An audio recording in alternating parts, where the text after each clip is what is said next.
سورہ کوثر مکی ہے اور اس میں 3 آیتیں ہیں، نزول میں 15 ہے اور ترتیب کے اندر 108 ہے۔ اس چھوٹی سی صورت میں اللہ نے رسول اللہ صلی اللہ علیہ وسلم کے مدائح اور مقامات بیان کیے۔ بسم اللہ الرحمن الرحیم، انا اعطیناک الکوثر، بے شک دے دیا ہم نے آپ کو خیر کثیر۔ الکوثر کثرت سے ہے، کوثر کثرت سے ہے۔ کوثر شیخ زید الکوثری، بلاد عرب کے انور شاہ، 40,000 کتب تفاسیر دیکھ چکے تھے۔ صرف ضرب الخاتم اور مرقات الطوارم انور شاہ صاحب کی دیکھی اور کہا شاہ صاحب کا مطالعہ اس دور کے علماء سے زیادہ ہے۔ اندازہ ہے کہ 2 لاکھ تفاسیر دیکھی ہے، اور یہی بات شاہ صاحب نے یتیمہ میں مشکلات کے مقدمے میں کی، ان تفاسیر القرآن قد بلغت الی 200,000 وطالعت اکثرها۔ شیخ زید الکوثری،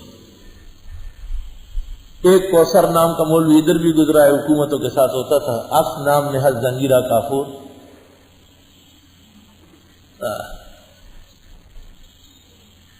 اور ایک کوثر ہمارا بھی ہے زید الکوثری، چھوٹا سا کوثری ہے لیکن ماشاءاللہ خوب ہے۔ اللہ تعالیٰ ان کو اپنے اکابر و اسلاف کی یادگار بنائے اور وقت حاضر کے فتنوں سے بچائے۔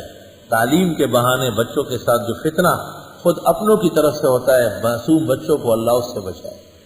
تعلیم کے بہانے خود اپنے جو فتنہ برپا کرتے ہیں وہ بڑا زہریلا ہے، اس سے کوئی بچانے والا نہیں آ سکتا۔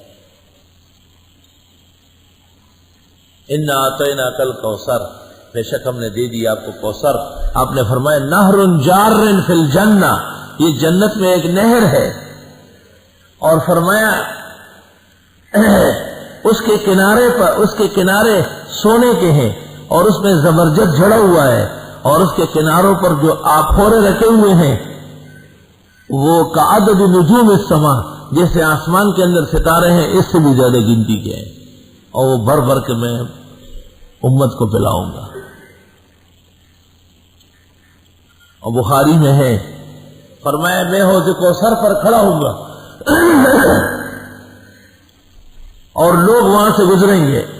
کچھ لوگ ایسے ہوں گے کہ انہوں نے وضو کیا ہوگا، اعضاء دھل چکے ہیں اور نمازیں پڑھ چکے ہیں، اعضاء سجود روشن ہے۔ ان کو دیکھ کر میں کہوں گا وہ صحابی، یہ میری امت کے لوگ لگ رہے ہیں۔ تو اس کے بعد مجھے کہا جائے گا انک لا تدری ما احدثوا بعدک، آپ کو پتہ نہیں انہوں نے آپ کے بعد بدعت نکالی تھی، یہ بدعتی گروہ تھا، اور یہ اپنی بدعت کو بدعت حسنہ کہتے تھے، اور یہ سنت نام رکھتے تھے اپنا اہل سنہ والجماعہ، ہم سنی ہے، ہم سنی مسلمان ہیں۔ اہل سنت مفتیوں کا فتویٰ آ گیا ہے، کار شیطان می کنی نامت ولی، گر ولی ای ہست لانت بر ولی۔ تو حضرت فرماتے ہیں جب میں یہ سن لوں گا کہ یہ بدعتی ہے تو میں یہ نہیں کہوں گا کہ خیر ہے نا انہوں نے بڑا کام کیا ہے، بڑے عرس کیے، میں کہوں گا فسحقا فسحقا، ان کو جہنم میں ڈالو، جہنم میں ڈالو، لاصحاب النار، یہ ہے ہی دوزخی۔ تو آپ فرماتے میں حوض کوثر پڑھوں گا، اور بخاری مسلم میں حدیث اس طرح ہے کہ میں حوض کوثر پر کھڑا ہوں گا، بدعتیوں کو آنے نہیں دوں گا، آئیں گے تو ماروں گا ان کو، وہاں سے ہٹاؤں گا۔ کیوں؟ شاہ ولی اللہ محدث دہلوی کہتے ہیں کہ یہ جو سنت ہے پیغمبر کی یہ متشکل ہو جائے گی کوثر میں، جیسے علم جب متشکل ہو جاتا ہے تو دودھ بنتا ہے، نماز جب متشکل ہو جاتی ہے تو ستون بنتا ہے، صلاۃ عماد الدین، اور روزہ جب متشکل ہو جائے گا تو اس سے ڈھال بن جائے گا، اور زکوٰۃ جب متشکل ہو جائے گی تو خزانہ دکھائی دے گا، اور حج جب متشکل ہو جائے گا تو پل دکھائی دے گا۔ ہر عمل کی عالم مثال میں شکل ہے۔ دنیا کے اندر جو اعمال ہے ان اعمال کے عالم مثال کے اندر اشکال ہے اور ان کے اجساد ہے، علیحدہ دھڑ اور جسم ہے۔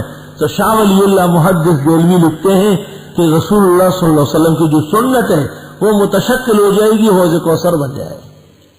تو جن لوگوں نے سنت کے خلاف کیا ہے ان کو وہاں کیسے لایا جائے گا؟ وہ تو ہے ہی سنت کے خلاف۔ تو یہ اپنے آپ کو اہل سنت کہتے ہیں اور حقیقت میں اہل شرک و بدعت ہے۔ ان کا اپنے آپ کو اہل سنت کہنا ایسا غلط ہے جیسے مرزائی دھوکہ دینے کے لیے اپنے آپ کو احمدی مسلمان کہتے ہیں۔ انا اعطیناک الکوثر، بے شک ہم نے دے دیا آپ کو خیر کثیر حوض کوثر۔ فصل لربک وانحر، پس نماز پڑھی اور رب کے لیے اور قربانی دیجیے۔ یہ دو کام تو کرے، ایک بدنی عبادت نماز شوق سے پڑھے اور دوسرا مالی عبادت قربانیاں کرے۔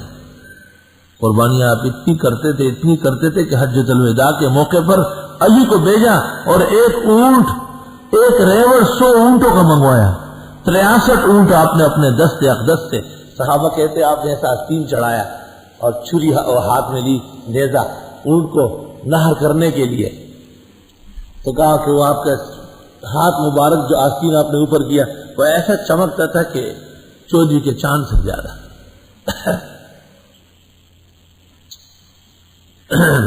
اور آپ نے اپنے ہاتھ میں نیزہ لے لیا اور اونٹ کو نہر کرتے تھے۔ ابو داؤد کے اندر حدیث موجود ہے، ابو داؤد میں ہے کہ 5 اونٹ خود بخود آتے تھے آپ کی طرف، صحابہ دنگ رہ گئے تھے۔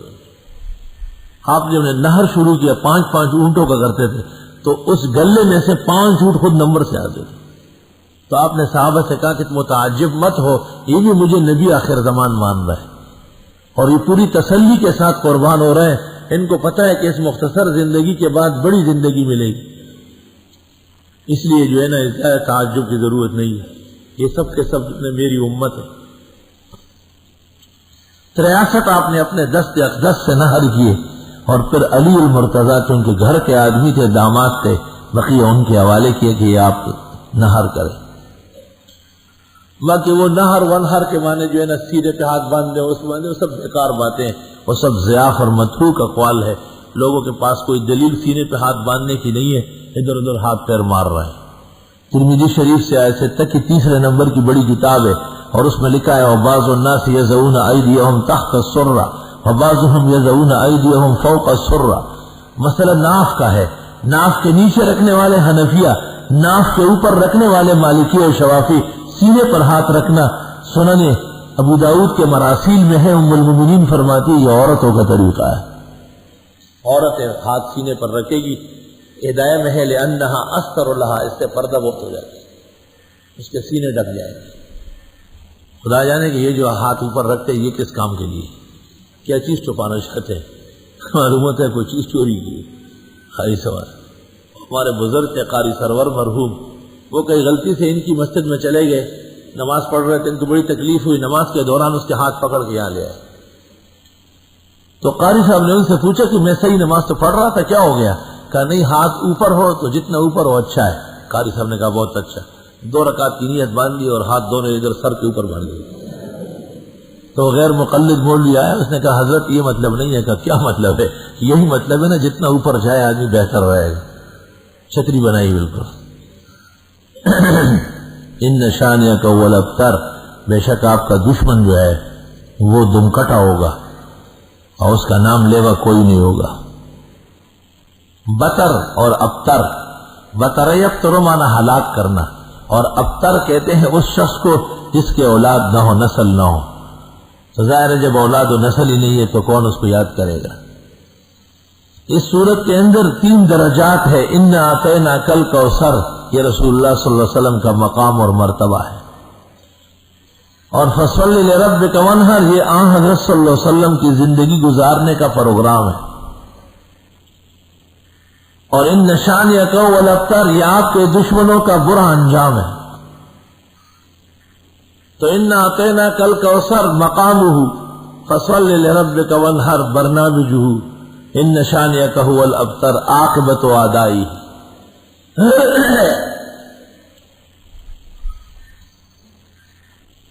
اللہ اکبر۔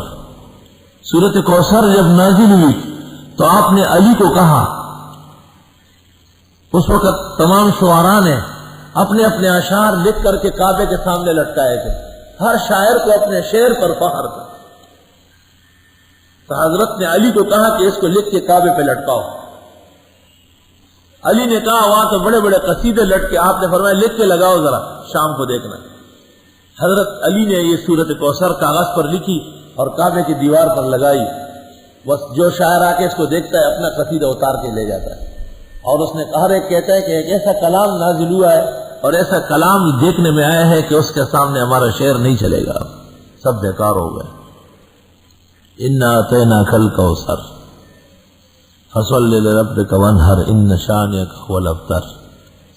مفسرین نے لکھا ہے کہ رسول اکرم صلی اللہ علیہ وسلم کے بیٹے ہوتے تھے عبداللہ، قاسم، طاہر، مطہر، اور آخر میں جا کر کے مدینہ منورہ میں ماری قبطیہ سے ابراہیم، جو 6 مہینے یا سال بھر کا مرا ہے۔